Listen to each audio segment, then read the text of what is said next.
അപ്പോൾ നവാസെ, കൊല്ലത്തെ NDA സ്ഥാനാർത്ഥി കൃഷ്ണകുമാർ ജി, പുള്ളിക്കാരൻ്റെ ഫാമിലിയും ഇലക്ഷൻ പ്രചരണ സമയത്ത് പറഞ്ഞ ചില കാര്യങ്ങൾ ഇപ്പോൾ സോഷ്യൽ മീഡിയയിൽ അത്യാവശ്യം വൈറലാണ്. അദ്ദേഹത്തിൻ്റെ ഭാര്യ സിന്ധു കൃഷ്ണകുമാർ, അതുപോലെ തന്നെ ദിയ കൃഷ്ണകുമാർ, ഇവർ രണ്ടുപേരും ഇലക്ഷൻ പ്രചരണത്തിൻ്റെ ഭാഗമായിട്ട് പറഞ്ഞ ചില കാര്യങ്ങൾ, അതായത് ഞങ്ങൾ വീട്ടിൽ രാഷ്ട്രീയം സംസാരിക്കാറില്ല, BJP എന്ന പാർട്ടിയെ അല്ല അവരുടെ അച്ഛന് വേണ്ടിയിട്ട്, അതായത് കൃഷ്ണകുമാർ ജിക്ക് വേണ്ടിയിട്ട് വോട്ട് ചെയ്യണമെന്നാണ് ആളുകളോട് പറയുന്നത് എന്ന തരത്തിലുള്ള ഒരു പ്രചരണം. അതായത് പാർട്ടിയെ കേന്ദ്രീകരിച്ചുകൊണ്ടുള്ള ഒരു പ്രചരണമല്ല, വ്യക്തിയെ കേന്ദ്രീകരിച്ചുകൊണ്ടുള്ള പ്രചരണം. ഇന്ന വ്യക്തിക്ക് വോട്ട് ചെയ്യൂ, പാർട്ടിക്കല്ല വ്യക്തിക്ക് വോട്ട് ചെയ്യുന്ന എന്ന തരത്തിലുള്ള ഒരു പ്രചരണമാണ് ഇവിടെ കൊല്ലത്ത് കാണാനായിട്ട് സാധിക്കുന്നത്.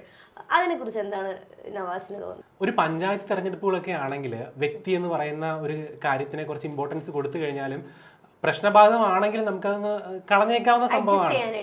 അതെ. പക്ഷെ ഒരു പൊതു തെരഞ്ഞെടുപ്പ്, അതായത് ദേശീയ തലത്തിൽ ആരാണ് അധികാരത്തിൽ വരുന്നത്, അല്ലെ പാർലമെന്റിൽ എന്ത് തരം നിയമങ്ങളാണ് നയങ്ങളാണ് കൊണ്ടുവരേണ്ടത്, ബജറ്റുമായിട്ട് ബന്ധപ്പെട്ട കാര്യങ്ങൾ, മറ്റു കാര്യപരിപാടികളിലെല്ലാം വളരെ ഇമ്പോർട്ടൻ്റ് ആയിട്ടുള്ള പങ്കുവഹിക്കേണ്ട ആളുകളെയാണ് നമ്മൾ നമ്മുടെ പ്രതിനിധികളായിട്ട് പാർലമെന്റിലേക്ക് അയക്കുന്നത് ഈ ഒരു തെരഞ്ഞെടുപ്പിൽ. അപ്പൊ അങ്ങനെ വരുന്ന സമയത്ത് അവിടെ വ്യക്തികളെ നോക്കിയിട്ട് വോട്ട് ചെയ്യാൻ സാധ്യമല്ല.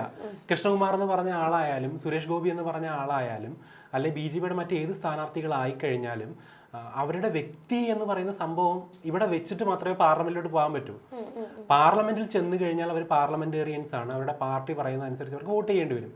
BJPയുടെ സ്ഥാനാർത്ഥി കൃഷ്ണകുമാർ അല്ല. BJPയുടെ പോളിസികൾ എന്താണ്, ഹിന്ദുത്വ അജണ്ടകൾ എന്തൊക്കെയാണ്, അവർ കൊണ്ടുവരേണ്ട നിയമങ്ങളിൽ എന്തൊക്കെയാണ് കൊണ്ടുവരേണ്ടത്, ഹിന്ദുത്വ ഐഡിയോളജിക്കലായിട്ടുള്ള കാര്യങ്ങളൊക്കെ, അതെല്ലാം അവർക്ക് പിന്തുണയ്ക്കേണ്ടി വരും. ആ നിയമങ്ങൾക്ക് അനുകൂലമായി വോട്ട് ചെയ്യേണ്ടി വരും. സോ ഇപ്പം ദിയാകൃഷ്ണ ആയാലും കൃഷ്ണകുമാറിന്റെ ഭാര്യ ആയാലും ഇനി സുരേഷ് ഗോപി ആയാലും ആരായാലും ഇവർ പറയുന്നത് വ്യക്തി അധിഷ്ഠിതമായിട്ട് വോട്ട് ചെയ്യണം എന്ന് പറഞ്ഞു കഴിഞ്ഞാലും നമുക്ക് സ്വീകരിക്കാൻ പറ്റത്തില്ല. അങ്ങനെ വോട്ട് ചെയ്യുന്നതും പ്രശ്നമായിട്ടുള്ള കാര്യമാണെന്നാണ് ഞാൻ പറയുന്നത്.